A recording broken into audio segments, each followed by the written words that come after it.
Shalom, everyone. Shalom. We just want to make sure that you all can hear us first, so let's go and run that test. Let's go here.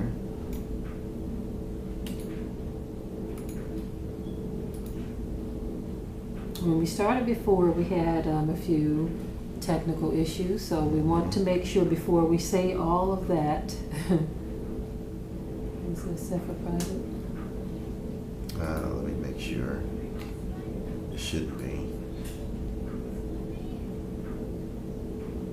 It's public. Okay. I can hear. Okay. Oh, good. Everyone can hear us. Okay, great. So we just need to see what's going on here. Maybe refresh on the other page, perhaps. Close this down.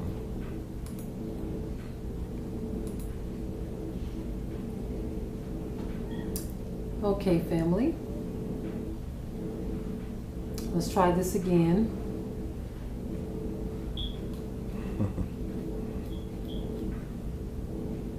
Just bear with us one moment. Let me just get this. We want to be able to follow along with you all.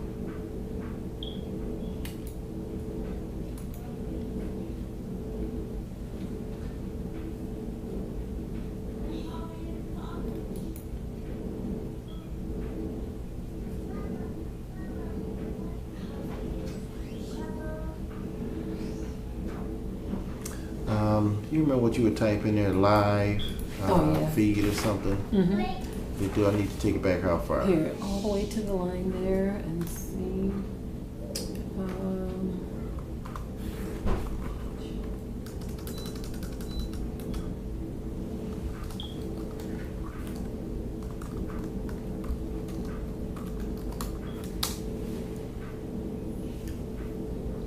I think it's the Watchman on the wall.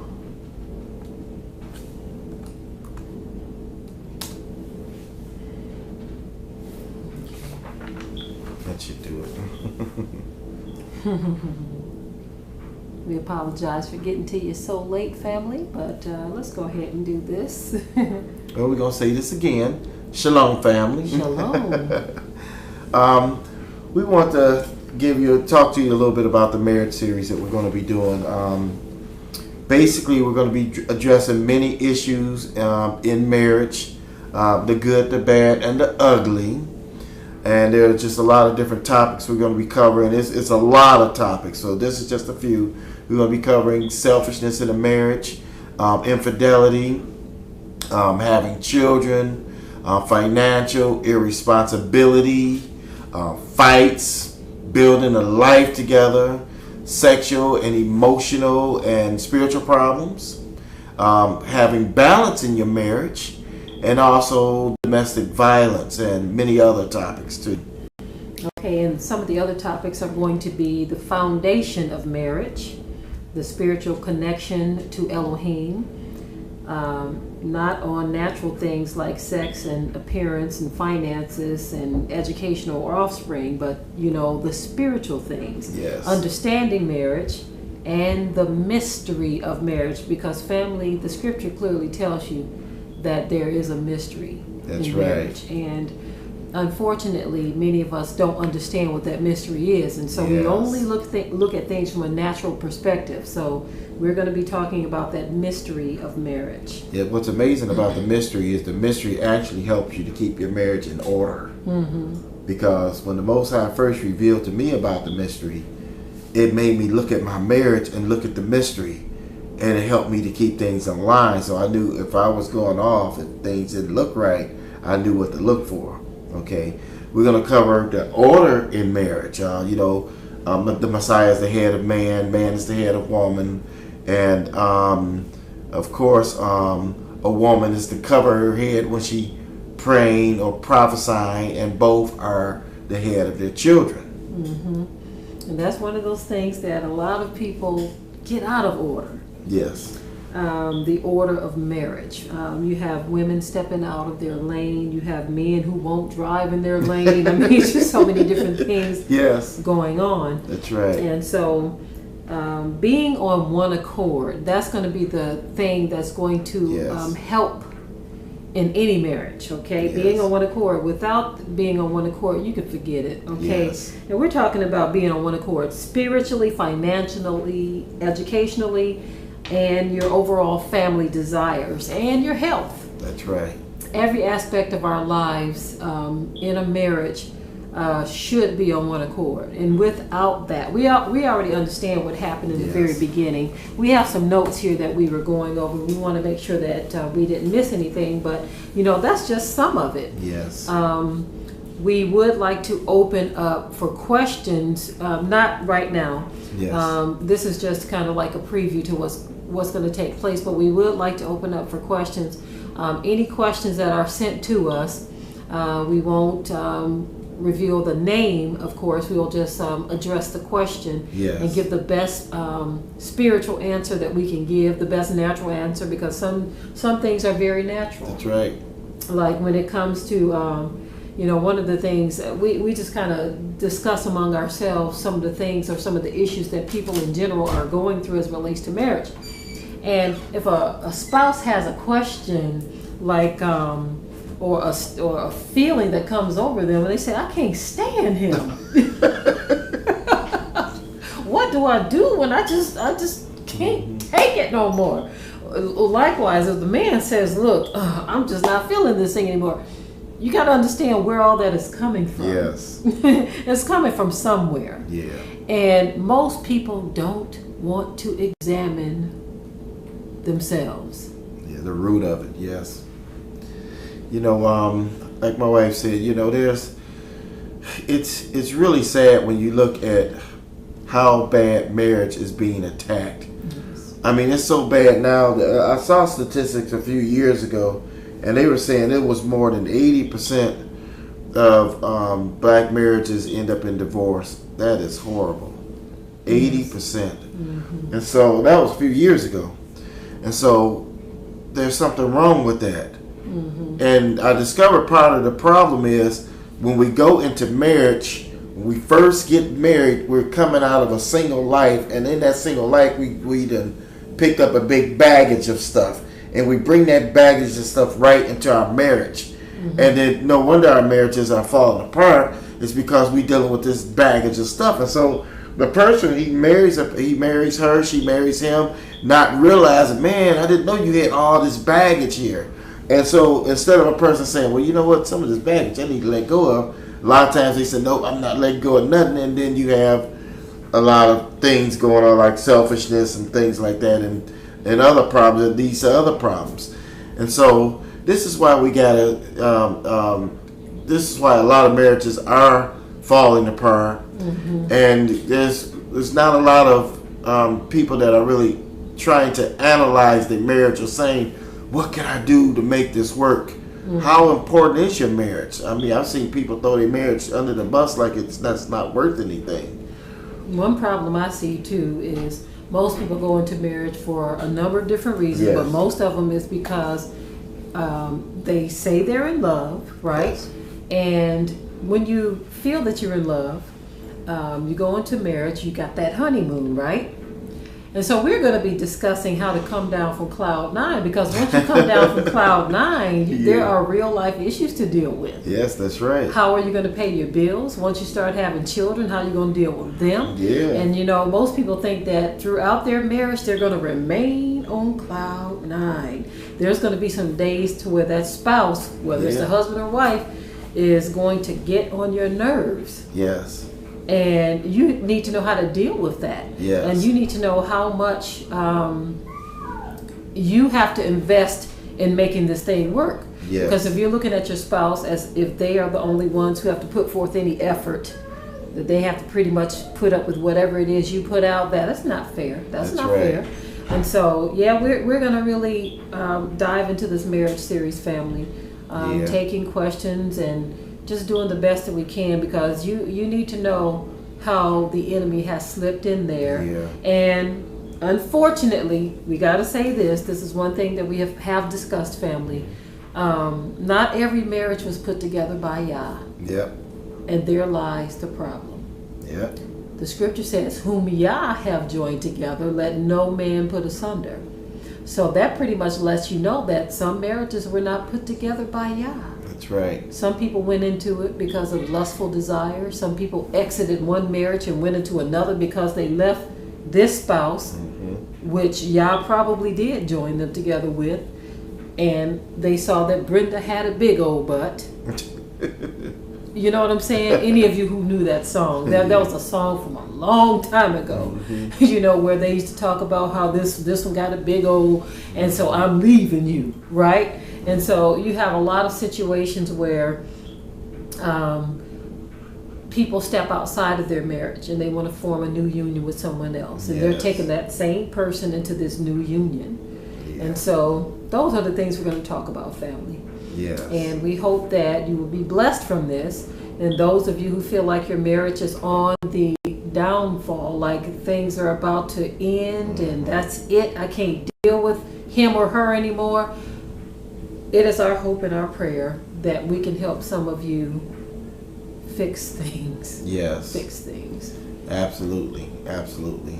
And like we said, there's a lot of things we're going to be covering, and one of the things that I can't wait to really dive into is the foundation. You know, getting into the foundation of marriage, down into the mystery of marriage. I think the very first one we're going to tackle is probably going to be the mystery of marriage, because we want to get into the foundation so you will understand what marriage is about, you know, what it's supposed to be about. And so, you know, diving into this, I hope that that the Most High really bless everyone that views it and hears what we have to say, and you know, to see what we've learned over the years to help our marriage. And I thank the Most High, you know, for the knowledge and understanding, you know, that He's given us concerning marriage. Marriage is supposed to be like a dance, okay? It's supposed to be just like two people dancing, like a waltz. You know, they're waltzing or they're just dancing together. And can you imagine two people dancing together and one want to do something different than the other one, and they're trying to hold hands, and it's just, it won't work. They'll trip and fall over each other. And or you said the waltz, right? Yeah. But what if I want to do the hustle? Yeah, exactly. I'm trying to waltz and she trying to do hustle. You know what I'm saying? So it just ain't gonna work. We'll trip and fumble over each other. Marriage is supposed to flow. Marriage is supposed to have balance. It's supposed to have something more to it than just sex. You understand what I'm saying? It's supposed to be more to it than just that. It's more to marriage than just having children. It's a lot more to it. This thing is spiritual. Yes, it is. Yeah, it's spiritual. Don't you see the scripture when scripture says they two shall be one flesh? That's so deep in that alone. So I hope that this thing really blesses some of you all, and I hope that it helps your marriage. And some of you out there, you know what we're talking about. Some of you have marriages that are probably doing pretty good, you know. And so you understand it because the Most High have revealed some things to you. And one thing I want to say this is that you gotta love the spouse. You know, if there's not real love there, you know, can't nobody help a marriage if there's no love. It's just on its way out. Yeah, you should never marry a person because you're in love with outward features and body and all that kind of stuff. Unfortunately, so many marriages form for all of the wrong reasons. I did want to say this too. When we first announced that we were going to do this, we did get some questions from those of you who are single, and you wanted to know if this series is for single people too. Absolutely, it is, because we are talking about the mystery of marriage. We're talking about the spiritual aspects of marriage and the natural. So this is not just spiritual. So those of you who are not married, we want to talk to you about the first marriage that you actually have is with the Most High. That's right. And having that marriage that you have with Him, having that close relationship with Him is better than your natural marriage. Because believe it or not, when you have that relationship with the Most High that is rooted and grounded in truth and love and compassion and honor and love and all of that, you can carry that on over to your natural marriage as well. That's right.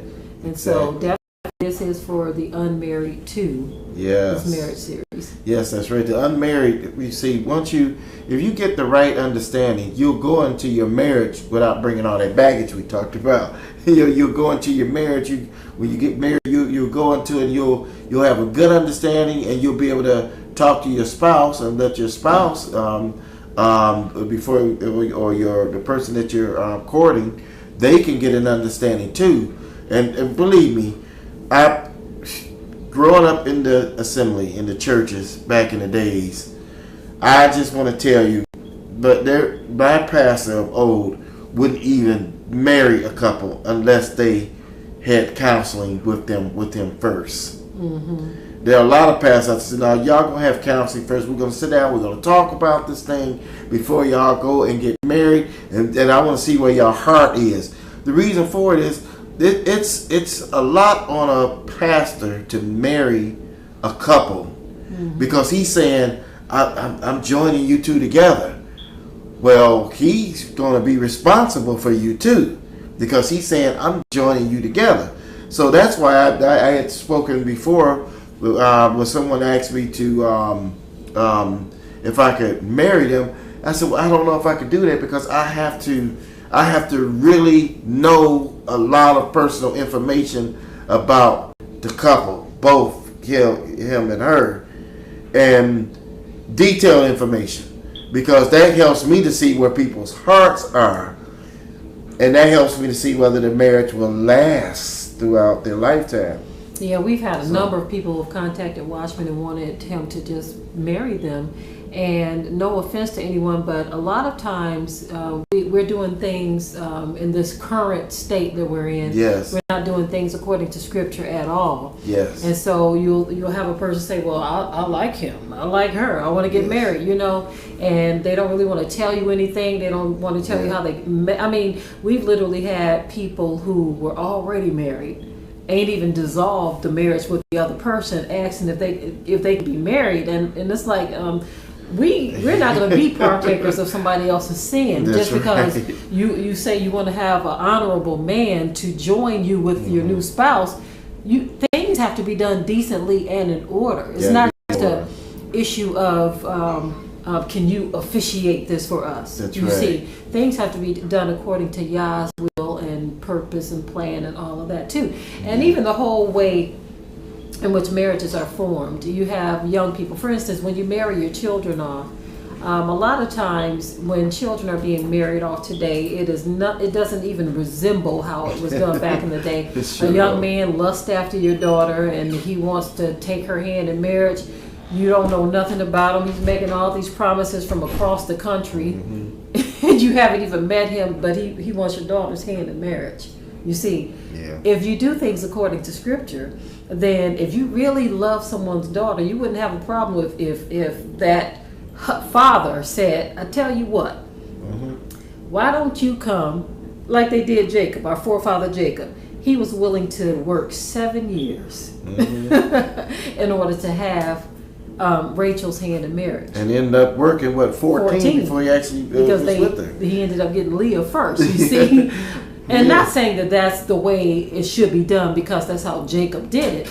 But what if a father did say, hey, if you want to be my future son-in-law, I want to spend some time getting to know you before I just hand my daughter over to you. That's right. That's wise. You see, that's a man being wise, saying, no, I want to get to know you first. I want to see what kind of man you're going to be to my daughter. And so, trust me, family, it's a whole lot to this, Yes. And so I'm really hoping that that it would really enlighten you all.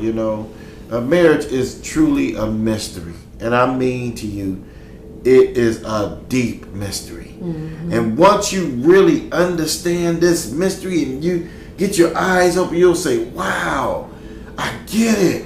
And so you'll begin to see yourself, because part of making a marriage work is denying yourself. Yes. That's right. Because now you have another person. So now you have to learn how to deny yourself, because now there's going to be a lot of things that yourself is going to say, well, I want to do this and I want to do that. It might not be good for the two of you or for your spouse. You get what I'm saying? And so you got to really think things out. It's like I said, it's a lot to it. I have a good example too of what you're saying. Deny yourself. Yes. If you are a woman and you're getting married and you were used to hanging out with the girls every Friday night or every Saturday night or whatever it was you did, or if you were a brother who was used to hanging out with the fellas all the time, y'all was just hanging out, that was y'all thing, you did it every week. When you get married, that changes. Yeah. You can't go hanging out with the fellas every night. You can't go hanging out with the women every night. You have a husband now. You have a wife now. And so you have to nurture your marriage. And if you have friends who don't understand that, then are they really your friends? So again, there are so many different things we're going to talk about. Keeping folk out of your marriage. So many people input others into their marriage. Yes. And you will have people whispering stuff to you about your spouse.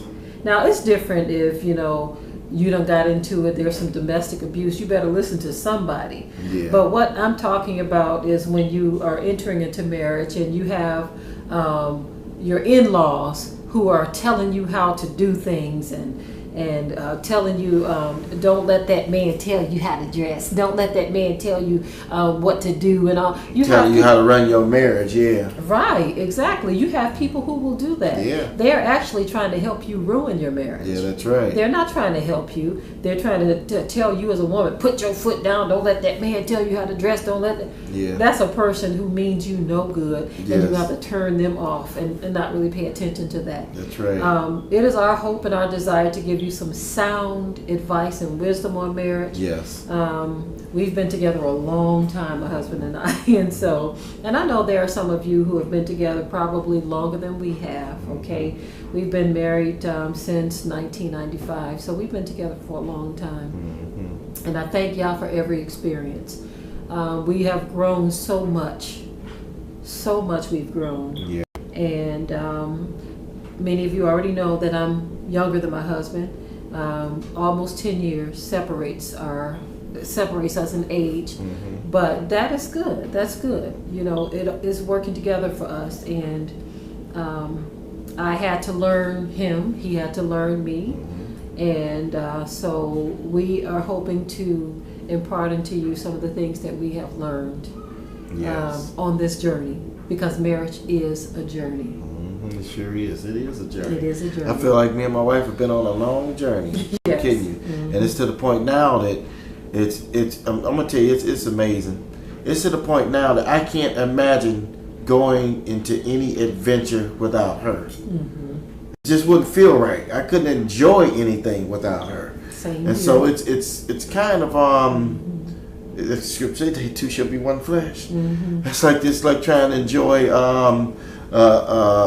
doing something, and you're gonna leave your arms in the room. You're one flesh now. You can't walk without both legs. You can't work without both arms, and so it's kind of like we're one now. And so I understand the importance of being one and being on one accord. One accord in every area, spiritually, financially, educationally, health-wise, and just in your overall desires, being on one accord is so important. Now, it wasn't our goal to stay before you long tonight. This is just the introduction so that you all, because many of you were asking, when are we going to get started with the marriage series? And so this is just the introduction. We are going to cover individual topics. We're going to hit them one by one because there are so many. And I'm pretty sure that with your input, there will be many more. Many more that we will cover, things that we can't even imagine. Various questions that we will address. But the first thing, like Watchman said, we're going to cover the mystery of marriage. And then we'll just take it from there. We'll take it from there. Absolutely. We love you, family. Love you. It is almost midnight. And so we ask that you all please share this video for those who may not know that we're going to be doing this on this channel. On this channel. So if you share this video, anyone who watches this particular video, please subscribe to this channel. This is not our regular Watchman Reports channel. This is the Watchman on the Wall. So subscribe to this channel so that you can get the notifications for when we have a new episode of the marriage series, okay? And again, to those of you who have joined us together in the chat this evening, please share this video so that those who may not have subscribed to this channel can do so. Yes. We thank you for joining us, and we say stay tuned. It's going to get hot, family. We're going to keep it real. We're going to keep it real. We're going to keep it real because, you know, marriages are on attack. They are being attacked. And the attacks don't stop. That's right. You know, even in our household, even with our family, we see the enemy is always trying to get into little situations and want us to be at odds with each other about just any little thing. It doesn't even matter. You know. Let me tell you something. I'm going to drop this in there real quickly.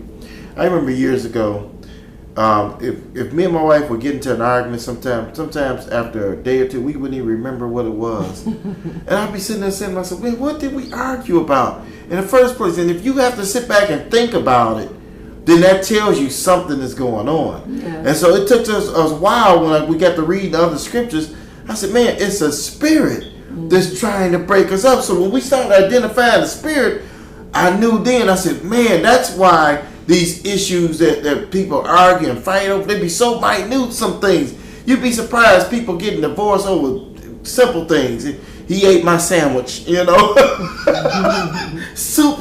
Very little minute things. Oh, he took the car, and it's just minor stuff that people are actually getting divorced over. Mm-hmm. You know, and so getting into major fights over.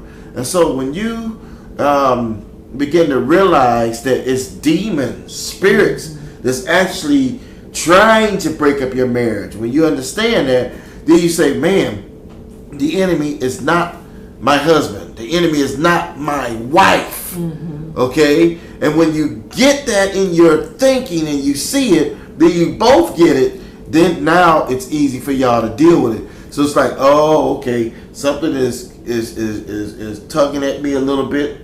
I know now this is a spirit, and you can rebuke the spirit.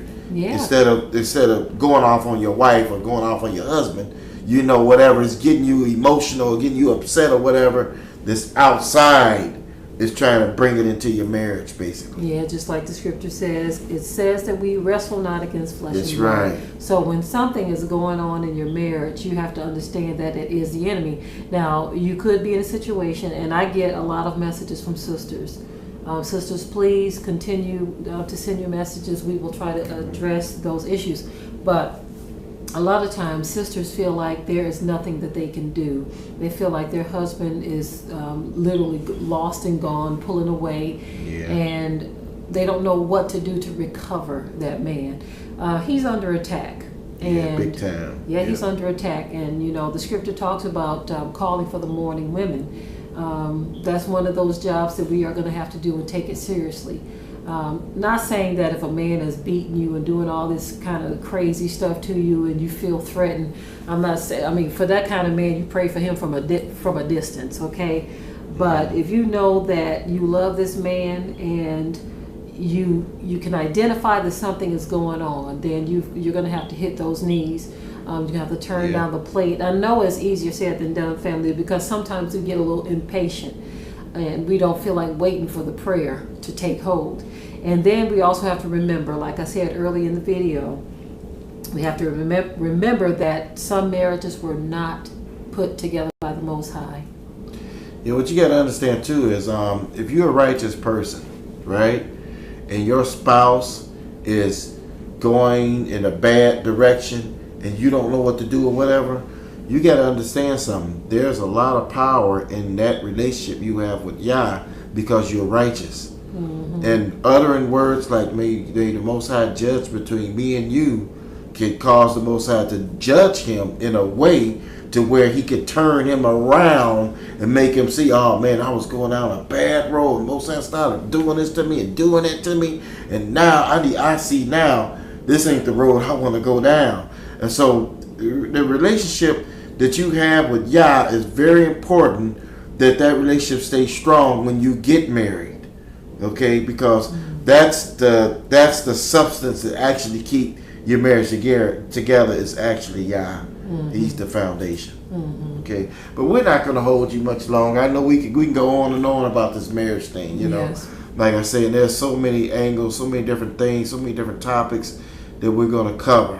But I just want you to tune in, and like my wife said, share it on Facebook, share it with other people, because there are a lot of folks that still don't know that we're going to be doing things on this channel. So we want them to know that. Okay. But anyway, on that note, we're going to say shalom. Yeah, we're going to say shalom. And enjoy the rest of your evening. And get some rest. Okay, bye family. Shalom.